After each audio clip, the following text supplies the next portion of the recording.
Bonjour, donc voici une mesure du cas numéro un que j'appelle. C'est une mesure qui a été effectuée il y a donc au mois de novembre. Alors, mon nom est Sylvain Bélanger. Je suis enseignant et thérapeute là, et écrivain concernant les pratiques intuitives. J'ai développé une méthode qui s'appelle la pleine conscience intuitive. Et cette journée-là, du 8 novembre, je donnais un enseignement auprès d'un groupe et puis j'ai fait des mesures avant et après, c'est-à-dire le matin, euh, on faisait une mesure et la fin de la journée, on faisait une seconde mesure à la suite de pratiques intuitives et énergétiques qui avaient été faites tout au long de la journée. Alors, l'objectif ici, c'est de vous faire une petite démonstration, un petit peu des impacts que ça a eu lieu. Ça, c'est le cas numéro un. Ici, qu'est-ce qui est intéressant dans ce tableau-là que vous voyez, c'est qu'on voit l'âge biologique et l'âge généalogique, c'est-à-dire l'âge réel, l'âge physique reconnu. Et puis, donc, l'âge biologique, mais c'est l'âge que le corps, finalement, ce que le niveau de stress que l'on a, le niveau de bien-être que l'on a, va refléter.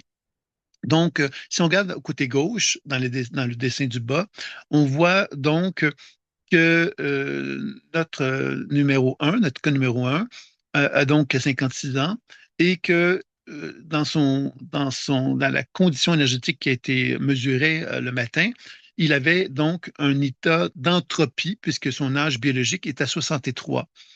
Ça veut dire quoi en entropie? Ça veut donc dire effectivement que le corps vieillit plus rapidement que l'âge que l'on a. OK? Ça veut donc dire qu'il y a des usures, il y a des frictions, des tensions, il y a des stress qui font que notre corps n'est pas en paix, n'est pas en harmonie avec nous-mêmes. Donc, dans des conditions comme celle-là, bien évidemment, ça contribue évidemment donc à vieillir prématurément le corps. Alors, ça, c'est ça qu'il faut comprendre de ça. Puis évidemment, la journée après la journée, on voit qu'il y a eu donc une amélioration notable. On a toujours 56 ans comme âge réel et l'âge biologique est 52.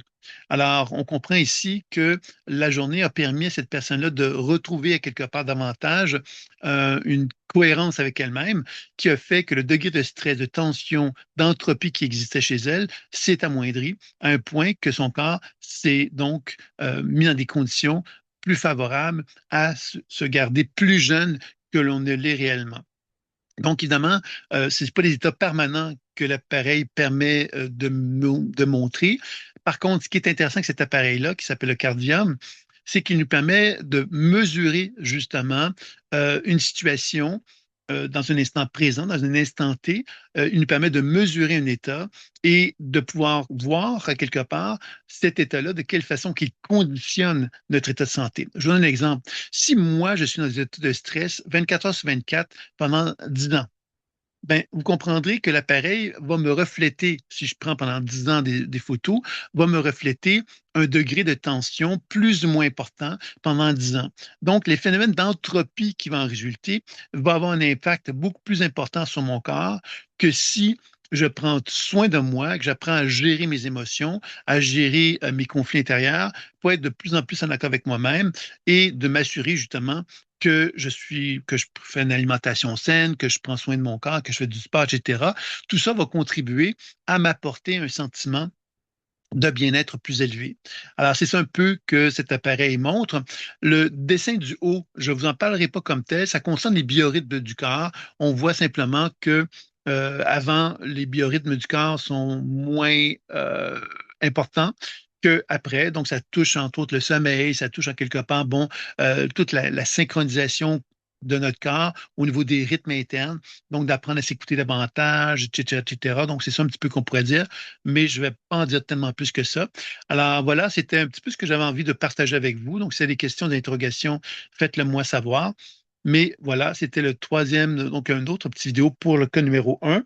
Et s'il y a des questions, des interrogations, vous pouvez en faire part. Ceux qui sont intéressés à découvrir toutes les petites mesures qui ont été faites cette journée-là, ben, vous allez pouvoir me retrouver ça sur la chaîne de la pleine conscience intuitive sur YouTube. Alors, je vous dis à très bientôt. Merci. Au revoir.